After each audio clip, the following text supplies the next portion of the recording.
السلام علیکم ورحمۃ اللہ وبرکاتہ۔ خیرکم من تعلم القرآن وعلمہ قال قال رسول اللہ صلی اللہ علیہ وسلم۔ آپ صلی اللہ علیہ وسلم نے ارشاد فرمایا کہ تم میں سے بہترین شخص وہ ہے جو قرآن پاک سیکھے اور سکھائے۔ امید ہے کہ آپ سب خیر و عافیت سے ہوں گی۔ اللہ تعالی ہم سب کو ایمان و تقوی کی بہترین حالت میں رکھے، آمین یا رب العالمین۔ آج کا ہمارا لیسن ہے سورۃ القیامہ، آیت نمبر 38 تا 14 تک، پارہ نمبر 29 وتھ تجوید۔ آسان الفاظ میں تجوید سیکھیں گے لفظ بہ لفظ۔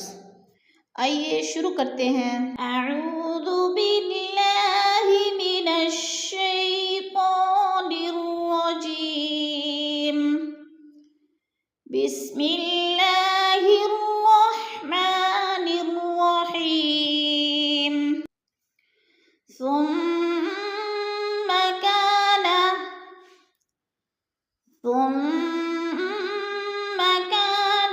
علقة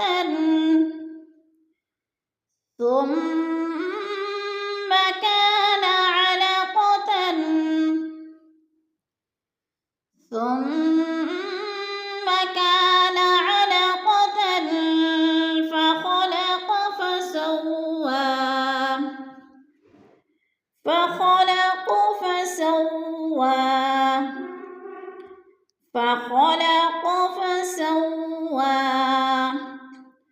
ثم کی میم مشدد ہے، غنہ کریں گے، سختی سے جمع کر پڑھیں گے، اور ثم کو لمبا نہیں کرنا کیونکہ ثم کے اوپر زبر ہے، اگر زبر کو لمبا کریں گے کھینچیں گے تو پھر لفظ مجہول ہو جائے گا۔ ثم اس طرح پڑھنا ہے۔ کانا، کا پہ الف مدہ ہے، الف مدہ کو تھوڑا سا ہم نے کھینچ کر پڑھنا ہے۔ علقتن، علقتن کی دو زبر تنوین، آگے فا حروف اخفا میں سے آ رہا ہے تو ادھر اخفا کریں گے، یعنی ناک میں آواز لے جائیں گے، لفظ کو چھپا کر پڑھیں گے، جیسے علقتن فخلق، اس طرح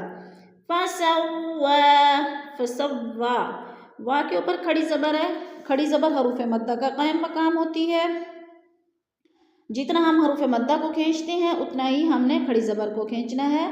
اگر فسوا کے آگے یا آ رہا ہے، یہ یا جو ہے لکھنے میں آتا ہے، پڑھنے میں نہیں آتا، تو ہم نے فسوا، وقف کی صورت میں ہم نے کیا پڑھنا ہے؟ فسوا، فجعل منه الزوجين، فجعل منه الزوجين، فجعل منه الزوجين الذكر، منه الزوجين الذكر والأنثى، منه الزوجين الذكر والأنثى،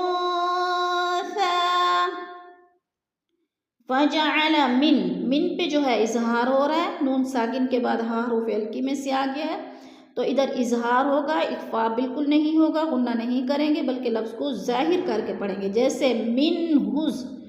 اب منہز زو پہ جو ہے واو ساکن سے پہلے زا کے اوپر زبر ہے تو ادھر وولین ہے، وولین کو لمبا بھی نہیں کرنا، جھٹکا بھی نہیں دینا، یعنی آرام آرام سے ادا کرنا ہے۔ زو، منہز زوجی، جئی پہ جو ہے یا ساکن سے پہلے جیم کے اوپر زبر ہے تو ادھر بھی یہ لین ہے، اس کو بھی لمبا بھی نہیں کرنا اور جھٹکا بھی نہیں دینا، جیسے منہ الزوجین الذکر والانثى، والان پہ اخفا ہو رہا ہے، جیسے نون ساکن کے بعد ثا حروف اخفا میں سے ہے تو ادھر اخفا کریں گے، ناک میں آواز لے جائیں گے، جیسے انثى۔ اب ثا کے اوپر کھڑی زبر ہے، آگے ساتھ ہی جڑا ہوا یا ہے، یا لکھنے میں آتا ہے، پڑھنے میں نہیں آتا۔ اب وقف کی صورت میں صرف کھڑے زبر کو پڑھیں گے، جیسے وَالْأُنثَى، أليس ذلك أليس ذلك أليس ذلك بقادر على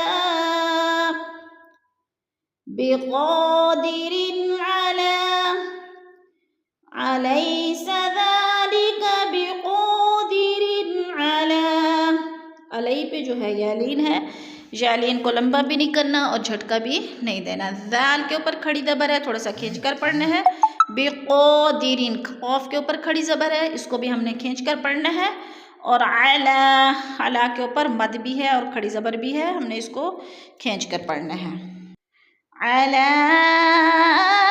ان یحیی الموتی علی ان یحیی الموتی.